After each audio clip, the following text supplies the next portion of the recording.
কল্পনা করুন এমন এক বিভীষিকাময় সকালের কথা যখন পৃথিবীর সমস্ত কোলাহল হঠাৎ এক অপার্থিব নিস্তব্ধতায় থমকে যাবে, যখন মহাবিশ্বের চিরচেনা নিয়মগুলো তাসের ঘরের মতো ভেঙে পড়বে এবং সূর্য তার কোটি বছরের অভ্যাস বদলে পশ্চিম দিগন্ত দিয়ে উদিত হবে।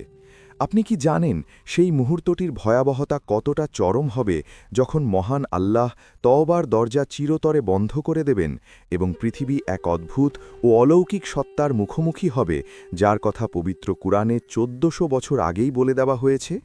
আপনি কি কখনো ভেবে দেখেছেন এমন এক প্রাণীর কথা যে কোনো রূপকথার দানব নয়, বরং খোদ স্রষ্টার পক্ষ থেকে প্রেরিত এক চূড়ান্ত সত্য,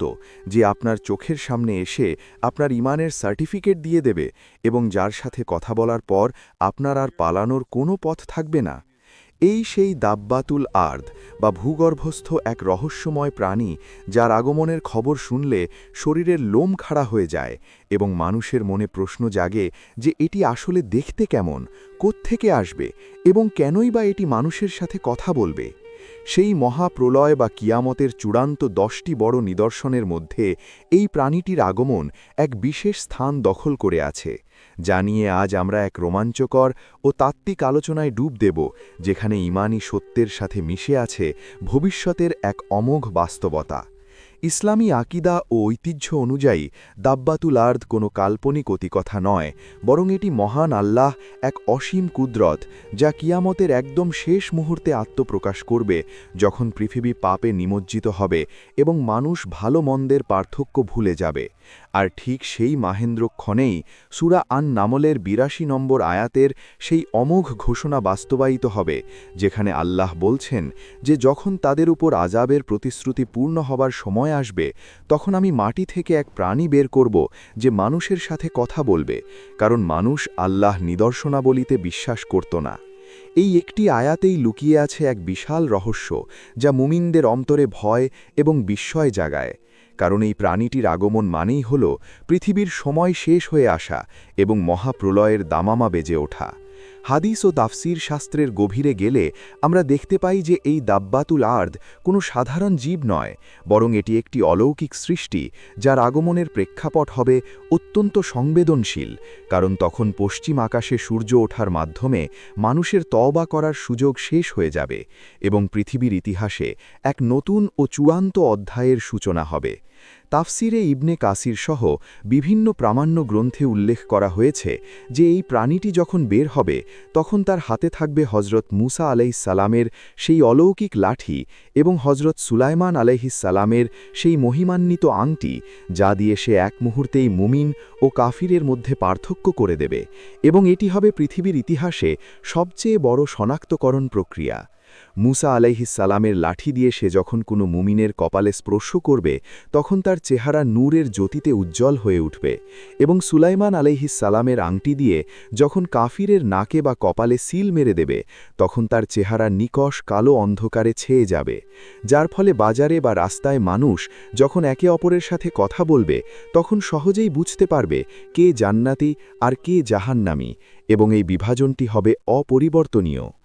অনেক বর্ণনা মতে এই প্রাণীটি মক্কার পবিত্র সাফা পাহাড়ের মাটি ফেটে বের হয়ে আসবে, এবং এটি এতই দ্রুত গতিসম্পন্ন হবে যে কেউ তাকে ধরে রাখতে পারবে না, আবার কেউ তার কাছ থেকে পালিয়েও বাঁচতে পারবে না, বরং সে সারা পৃথিবী ভ্রমণ করে প্রতিটি মানুষের কাছে পৌঁছে যাবে এবং আল্লাহর পক্ষ থেকে চূড়ান্ত সাক্ষ্য প্রদান করবে। যদিও পবিত্র কোরআন বা সহি হাদিসে এই প্রাণীর অবয়ব বা শারীরিক গঠন সম্পর্কে বিস্তারিত কোনো বিবরণ দেওয়া হয়নি যে তার পা কয়টি বা সে দেখতে কোন প্রাণীর মতো, তবুও কিছু ঐতিহাসিক বর্ণনায় একে অত্যন্ত বিশালকার এবং অদ্ভুত আকৃতির বলা হয়েছে, যা মানুষের কল্পনাকেও হার মানায়। তবে একজন সচেতন মুসলিম হিসেবে আমাদের দায়িত্ব হল সহি বর্ণনার বাইরে গিয়ে কোনো অবান্তর তত্ত্বে বিশ্বাস না করা। বর্তমান যুগে অনেক আধুনিকতাবাদী মানুষ দাবি করার চেষ্টা করেন যে দাব্বাতুল আর্দ হয়তো কোনো অদৃশ্য ভাইরাস বা মহামারী, যেমন করোনা বা এই জাতীয় কিছু,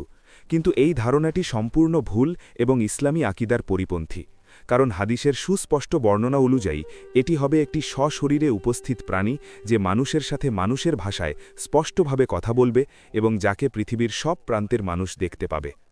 এই প্রাণীর আগমনের মূল উদ্দেশ্য হল মানুষকে এটা বুঝিয়ে দেওয়া যে সময় শেষ হয়ে গেছে এবং আল্লাহর নিদর্শনগুলোকে যারা অস্বীকার করেছিল তাদের জন্য এখন কেবল লজ্জিত হওয়া ছাড়া আর কিছুই বাকি নেই। কারণ এটি তখন কোনো ঈমান আনার সুযোগ দেবে না, বরং ঈমানের ওপর সিল মোহর মেরে দেবে। কিয়ামতের সেই ভয়াল দিনগুলোতে যখন দাজ্জালের ফিতনা শেষ হবে এবং ঈসা আলাইহিসসালামের শাসনকাল পার হবে, তখন পৃথিবী যখন আবারও অন্ধকারে ডুবতে শুরু করবে, ঠিক তখনই এই চূড়ান্ত নিদর্শনটি মানুষের সামনে আল্লাহর ক্ষমতা প্রদর্শন করবে। দাব্বাতুল আর্দ নিয়ে আলোচনা করার সময় আমাদের মনে রাখা উচিত যে এটি কেবল একটি গল্প নয়, বরং এটি আমাদের বিশ্বাসের একটি অংশ, যা আমাদের পরকাল সম্পর্কে সচেতন করে এবং দুনিয়ার ক্ষণস্থায়ী জীবনের মোহে অন্ধ হতে বাধা দেয়। যখন আপনি চিন্তা করবেন যে আপনার কপালে সরাসরি আল্লাহর এক সৃষ্টি লিখে দিচ্ছে আপনি মুমিন নাকি কাফের, তখন হৃদয়ের ভেতর যে কম্পন সৃষ্টি হয় সেটাই ঈমানের আসল পরিচয়, এবং এই ভয়ই আমাদের সঠিক পথে চলতে সাহায্য করে। ইসলামের সোনালী যুগের মনীষীরা এই বিষয়টি নিয়ে গবেষণা করে আমাদের সতর্ক করে গেছেন, যেন আমরা সেই দিনটি আসার আগেই নিজেদের আমল গুছিয়ে নিই। কারণ যখন দাব্বাতুল আর্দ মাটি চিরে বের হবে, তখন অনুশোচনা করার আর কোনো সুযোগ থাকবে না, এবং সেই প্রাণীটি যখন উচ্চৈশ্বরে বলবে যে মানুষ আল্লাহর আয়াতের প্রতি বিশ্বাস রাখত না,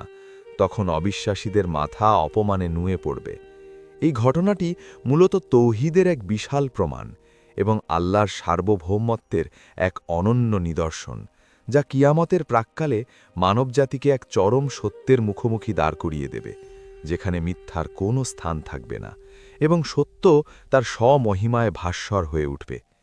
তাই আমাদের উচিত পবিত্র কুরআন ও সুন্নাহর এই ভবিষ্যৎবাণীগুলোকে গুরুত্বের সাথে নেওয়া এবং সে অনুযায়ী নিজেদের জীবনকে রাঙিয়ে তোলা, যেন আমরা সেই ভয়াবহ দিনে নূরের জ্যোতিতে উজ্জ্বল থাকা মুমিনদের দলে থাকতে পারি।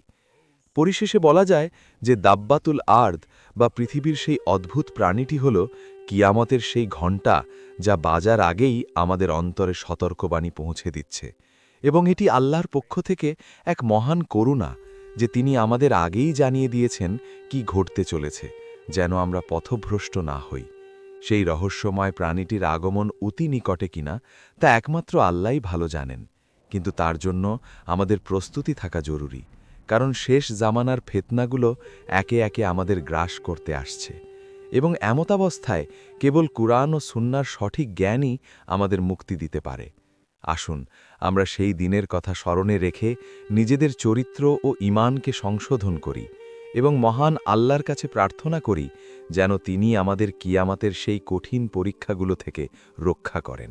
এবং আমাদের জান্নাতুল ফিরদাউসের অধিবাসী হিসেবে কবুল করেন। দাব্বাতুল আর্দের এই কাহিনী কেবল একটি বিবরণ নয়, বরং এটি মানুষের অস্তিত্বের এক চূড়ান্ত পরীক্ষা, যা সময়ের সাথে সাথে